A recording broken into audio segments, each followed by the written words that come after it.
En el contexto de la iglesia contemporánea, donde los corazones buscan fervientemente la verdad de Dios, también surgen influencias que intentan desviar, confundir y seducir. Entre estas, el espíritu de Jezabel se destaca como un enemigo sutil pero peligroso, infiltrándose en los corazones y en las estructuras de las congregaciones.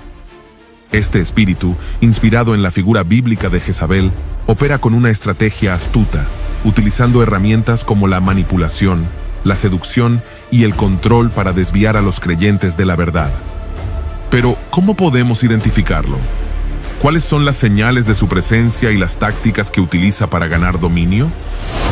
En este documental, exploraremos 7 características del espíritu de Jezabel, analizando cómo se manifiestan en el contexto de la iglesia actual. Desde la exaltación del orgullo y la rebelión contra la autoridad espiritual, hasta el uso de la sensualidad para controlar y distraer, examinaremos cómo este espíritu, con estrategias calculadas, puede afectar profundamente la vida espiritual de los creyentes y el propósito divino de las congregaciones. Antes de seguir adelante, cuéntanos, ¿alguna vez has notado la influencia del espíritu de Jezabel en alguna congregación? Nos encantaría conocer tu perspectiva sobre este tema.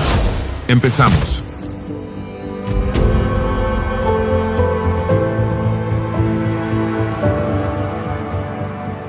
Hay ciertas cosas que sabemos que es necesario retirar de nuestro hogar, como aquellos objetos antiguos que ya no tienen utilidad y solo ocupan espacio innecesariamente.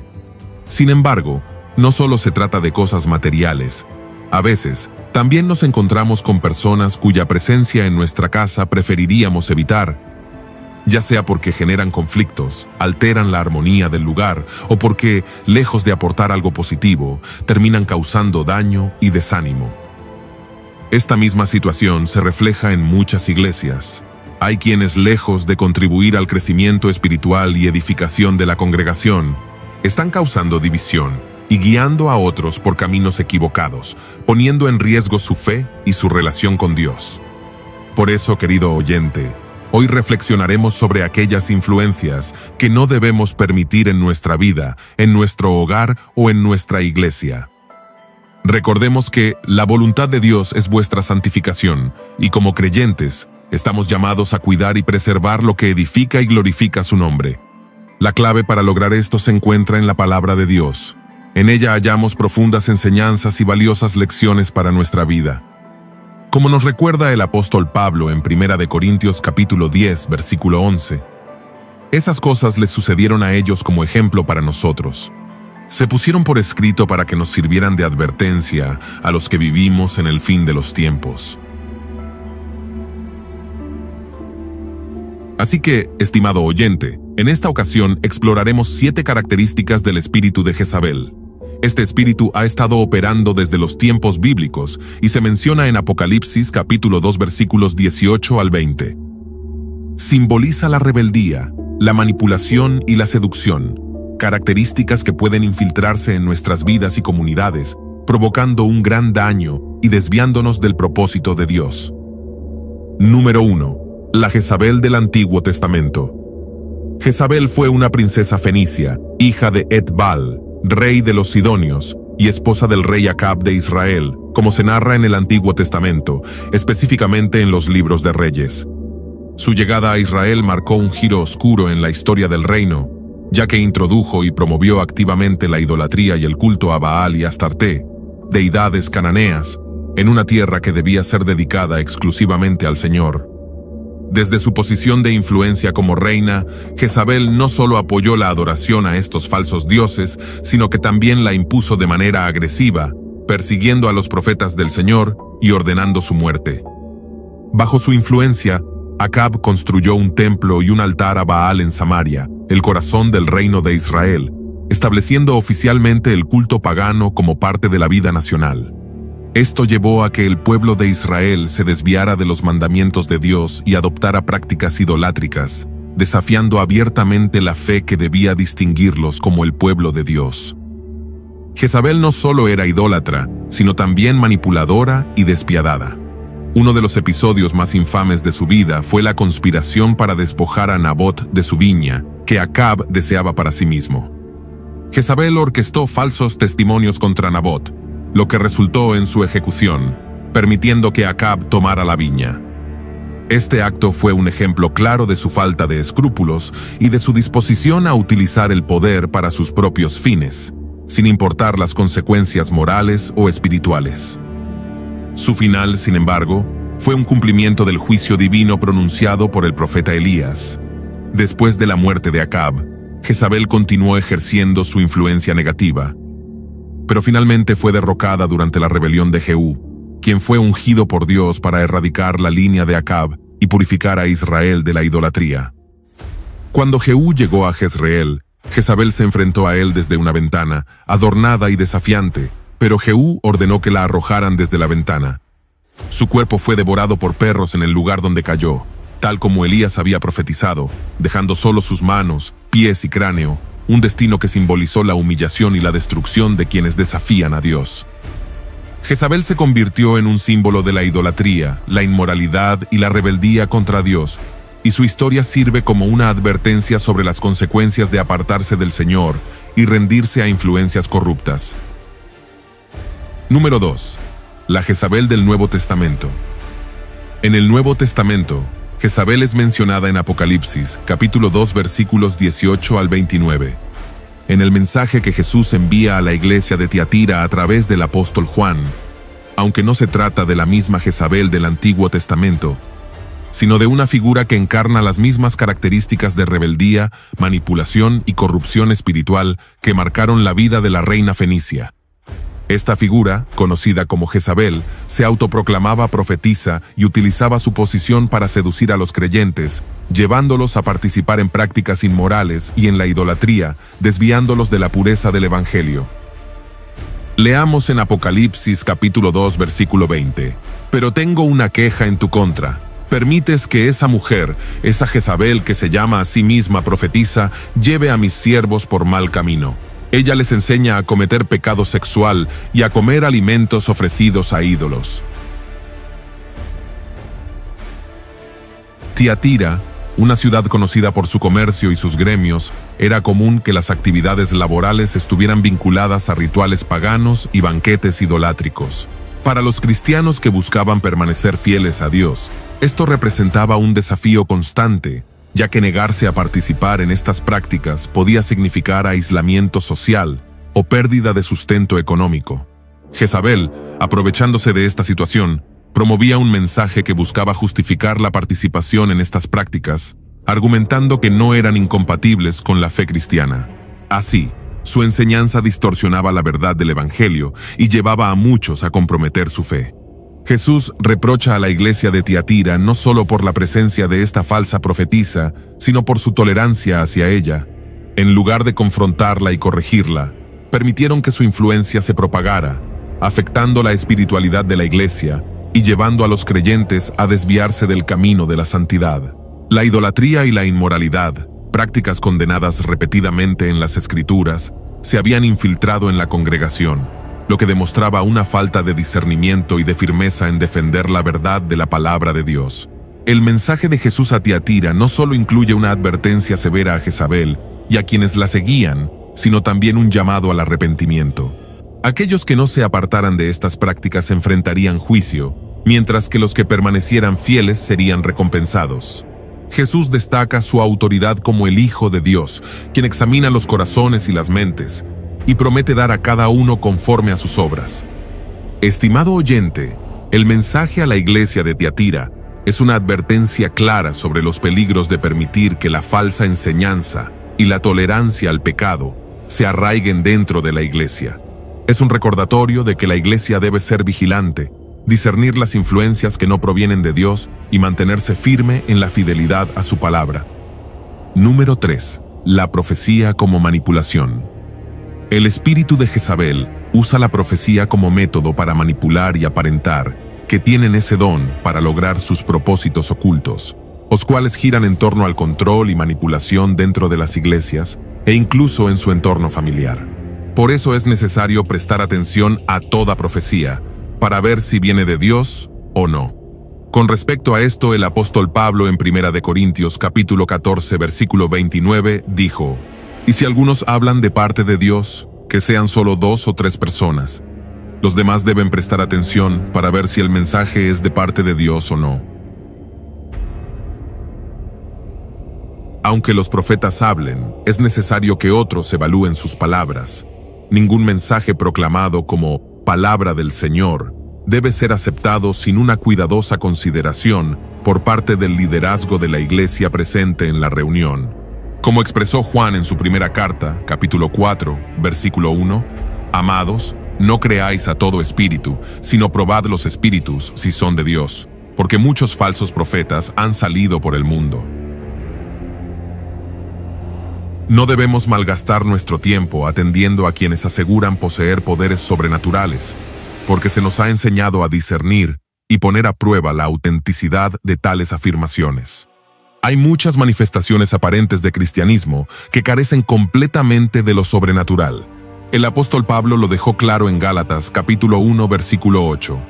Si alguien, ya sea nosotros o incluso un ángel del cielo, les predica otra buena noticia diferente de la que nosotros les hemos predicado, que le caiga la maldición de Dios. Aun si un ángel del cielo viniera con un mensaje, debe ser probado y juzgado.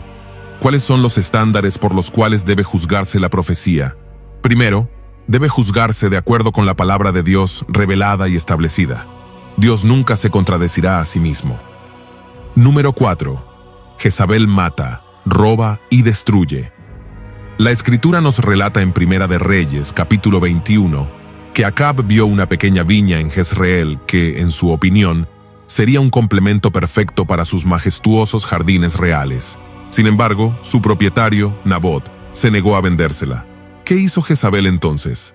Ordenó a los ancianos y nobles de Jezreel que acusaran falsamente a Nabot de blasfemar contra Dios, tendiéndole una trampa mortal. Ahora observémoslo desde una perspectiva moderna. Acab representa un ministerio prestigioso que, aunque conserva su apariencia de grandeza, ya no produce frutos. Este ministerio intenta apropiarse, a cambio de dinero, del ministerio de Nabot, pequeño y humilde, pero lleno de frutos porque predica y vive un evangelio puro, libre de religiosidad. Como Nabot no cede ni a la mentira ni a los acuerdos deshonestos, Jezabel entra en escena. Este espíritu opera a través de un colaborador cercano que difunde calumnias, acusando al ministerio de Nabot de herejía. La gente, que muchas veces carece de discernimiento, lo cree. ¿Y cuál es el resultado? Nabot es apedreado simbólicamente y eliminado, permitiendo que Jezabel se salga con la suya y tome posesión de ese ministerio para su beneficio. Lo más trágico es que los líderes de Israel, representando a la iglesia, estuvieron de acuerdo con los planes de Jezabel. ¿Por qué? Por temor.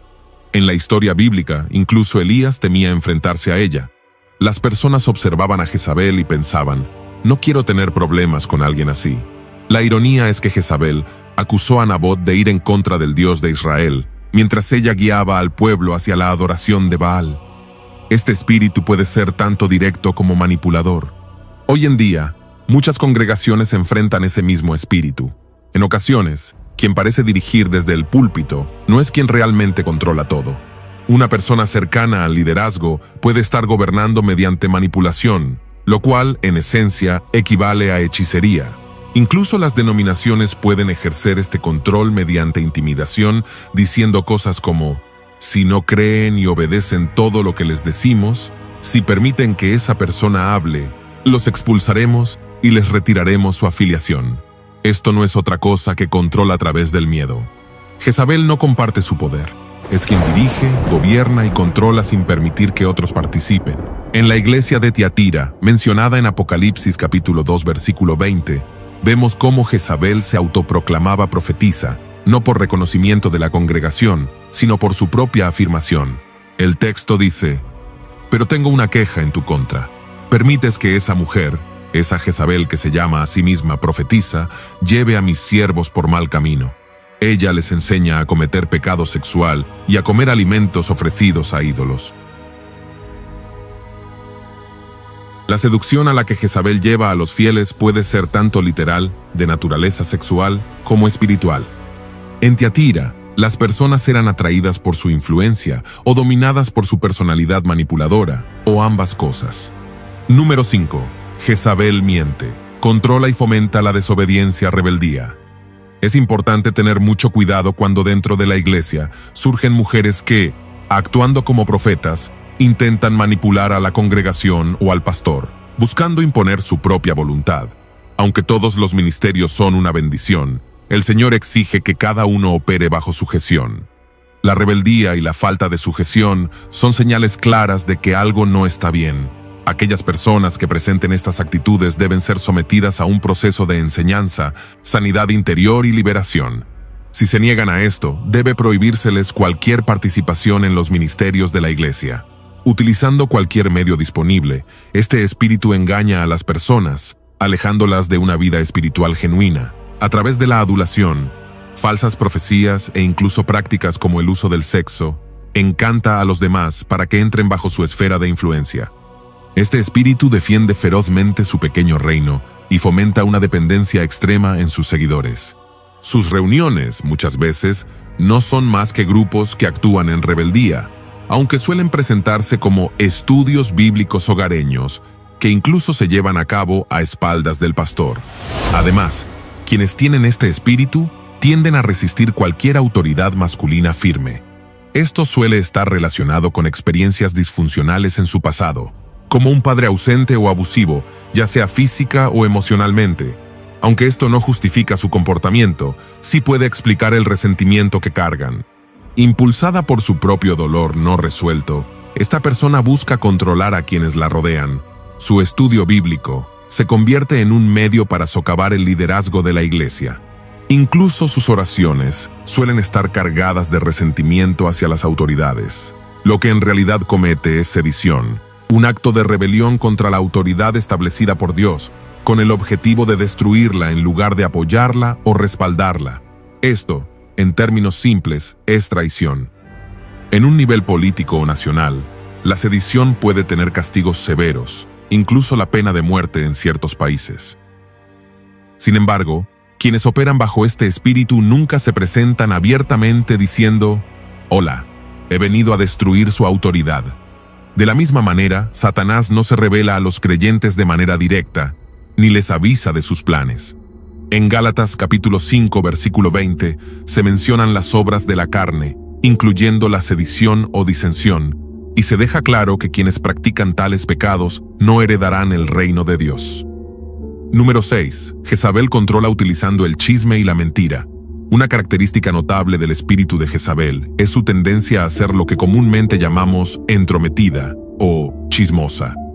Siempre busca estar al tanto de todo lo que sucede en la iglesia. ¿Conoce a alguien así? Jezabel es extremadamente curiosa y disfruta manejando información. Quiere saberlo todo: el ministerio de otros, su matrimonio, sus hijos, su trabajo, sus problemas. Esto la lleva a involucrarse en asuntos que no le corresponden dentro de la iglesia. En ocasiones, identificar el espíritu de Jezabel puede ser difícil, ya que suele ocultarse detrás de una apariencia de preocupación por los demás, cuidado, intercesión o apoyo. Jezabel es experta en disfrazar sus intenciones, lo que la hace difícil de detectar. No podemos ignorar que el chisme es una de las mayores amenazas para la vida espiritual de la iglesia. Este espíritu utiliza situaciones delicadas y fallas de los miembros como temas de conversación pública, disfrazándolos de motivos de oración. Así, los problemas personales se exponen bajo el pretexto de interceder por ellos. El espíritu de Jezabel tiene un efecto venenoso sobre las iglesias si no se enfrenta con rapidez y decisión. Existen dos métodos claros para tratar con este espíritu y eliminar su influencia. En primer lugar, confrontación directa. Es fundamental enfrentar a Jezabel con autoridad espiritual genuina, no simplemente con autoridad institucional. La confrontación debe ser valiente para liberar tanto a la iglesia como a las personas de su influencia destructiva. No podemos permanecer pasivos mientras este espíritu actúa en nuestras familias, congregaciones y comunidades de fe. Confrontemos el pecado, retiremos su poder y detengamos su influencia con la autoridad que Dios nos ha dado. En segundo lugar, sumisión a Dios. Vivir en plena sumisión al Señor es clave para evitar que este espíritu opere. Enseña a los creyentes bajo su liderazgo a someterse a Dios y a su autoridad. La sumisión es la solución para la rebelión. Cuando una mujer está sujeta a su esposo, Jezabel no puede intervenir en ese matrimonio. Cuando un hombre respeta la autoridad legítima de la iglesia, no caerá en actitudes sediciosas. Una congregación sujeta a sus líderes genuinos madurará, crecerá y brillará en medio de un mundo oscuro. Cabe destacar que estamos hablando de iglesias donde Cristo es la cabeza y el Espíritu Santo dirige, con líderes establecidos por Dios y no por instituciones humanas. Por otro lado, es importante ser cautelosos al señalar a alguien como influenciado por Jezabel. Este término puede aplicarse fácilmente, pero retirarlo es mucho más complicado. Antes de actuar, pase tiempo en oración buscando la guía de Dios. La sabiduría, el discernimiento y la valentía son esenciales para manejar esta situación correctamente. Pasos prácticos. En primer lugar, llame a la iglesia a un periodo de ayuno y oración. En segundo lugar, instruya al liderazgo en la búsqueda de la presencia de Dios. En tercer lugar, establezca estándares espirituales claros para quienes sirven en la iglesia. Jesús dijo en Mateo capítulo 17, versículo 21, que hay ciertos espíritus que no salen sino con oración y ayuno. Esto nos enseña la importancia de interceder tanto por la persona bajo la influencia de este espíritu, como por los líderes de la iglesia. Finalmente, asegúrese de estar lidiando verdaderamente con un espíritu maligno antes de hacer acusaciones. Lanzar juicios sin discernimiento puede causar daño emocional y espiritual en el cuerpo de Cristo. El objetivo final debe ser la restauración y reconciliación, no la exclusión. Ore pidiendo sabiduría para manejar la situación con amor y firmeza, buscando siempre redimir a las personas involucradas. Número 7. El espíritu de Jezabel y la seducción. El espíritu de Jezabel utiliza la seducción como un arma estratégica para infiltrarse y controlar a las iglesias, desviando a los creyentes de su devoción genuina a Dios. Esta seducción no solo opera en el ámbito espiritual y emocional, sino también en lo físico, utilizando incluso la vestimenta y la apariencia para atraer la atención y fomentar un ambiente de distracción y mundanalidad dentro de las congregaciones. En Apocalipsis capítulo 2, versículo 20, Jesús reprocha a la iglesia de Tiatira por tolerar a Jezabel, quien seduce a los siervos de Dios a cometer infidelidad espiritual. Aunque el texto señala una fornicación que puede entenderse como idolatría o pecado sexual, también refleja una manipulación que se basa en la atracción y el deseo. Este mismo principio se ve hoy cuando algunas mujeres en las iglesias, conscientes o inconscientemente, adoptan una vestimenta indecorosa que no refleja modestia ni santidad, sino que busca llamar la atención hacia sí mismas en lugar de hacia Dios. La seducción a través de la apariencia física crea un ambiente donde la pureza espiritual es amenazada. Vestimentas provocativas, que resaltan el cuerpo o no cubren adecuadamente, pueden convertirse en un instrumento de distracción tanto para hombres como para mujeres dentro de la iglesia. En lugar de promover un entorno de reverencia y enfoque en la adoración a Dios, este tipo de comportamientos fomenta pensamientos y actitudes que no glorifican al Señor. Esto no significa que se deba juzgar o condenar, sino que se debe enseñar la importancia de la modestia como una expresión externa de un corazón rendido a Dios. El apóstol Pablo, en 1 de Timoteo capítulo 2 versículos 9 y 10, exhorta a las mujeres a vestirse con modestia, con decoro y buen juicio, no con adornos ostentosos o ropa extravagante, sino con buenas obras, como corresponde a quienes profesan piedad. Este principio se extiende a todos los creyentes, recordándonos que nuestra apariencia debe reflejar nuestra identidad en Cristo y no ser utilizada para buscar atención o seducir. El espíritu de Jezabel utiliza esta falta de modestia para desviar el enfoque de la iglesia, promoviendo un ambiente donde el deseo carnal reemplaza el llamado a la santidad. Las mujeres cristianas que adoptan este comportamiento, muchas veces influenciadas por la cultura del mundo, pueden convertirse en instrumentos involuntarios de esta seducción. Es importante recordar que nuestro testimonio no solo se refleja en nuestras palabras y acciones, sino también en nuestra apariencia, que debe estar alineada con los principios de pureza y humildad. La solución no es señalar con juicio, sino enseñar con amor y verdad. La iglesia debe ser un lugar donde se instruya sobre la importancia de reflejar a Cristo en todos los aspectos de la vida, incluida la forma en que nos vestimos. Es esencial que los líderes y congregantes modelen modestia y pureza, creando un ambiente donde el Espíritu Santo pueda obrar sin distracciones ni obstáculos. Enfrentar este aspecto de la seducción requiere discernimiento espiritual, oración y una firme dedicación a los principios de la palabra de Dios. La vestimenta, al igual que las actitudes y acciones, debe reflejar un corazón rendido a Cristo, enfocado en glorificarlo y edificar a los demás, alejándose de cualquier influencia que fomente la sensualidad o la distracción. Es esencial que los creyentes recuerden que nuestra apariencia externa es un reflejo de nuestra vida interior y de nuestra adoración a Dios. La iglesia tiene el llamado sagrado de ser luz en un mundo oscuro y ejemplo de santidad en medio de una sociedad que exalta la superficialidad y el orgullo. Es tiempo de reflexionar profundamente sobre cómo vivimos nuestra fe, no solo dentro de las paredes del templo, sino en cada aspecto de nuestra vida. La modestia no se trata simplemente de normas externas, sino de un corazón humilde que busca glorificar a Dios antes que a sí mismo. Debemos estar alerta y fortalecidos espiritualmente para discernir y resistir las tácticas del enemigo, representadas por el espíritu de Jezabel, que busca desviar nuestra atención y sembrar confusión en el cuerpo de Cristo. La iglesia debe mantenerse firme en la verdad, enseñando con amor y autoridad, y creando una atmósfera donde la pureza y la reverencia hacia Dios sean evidentes.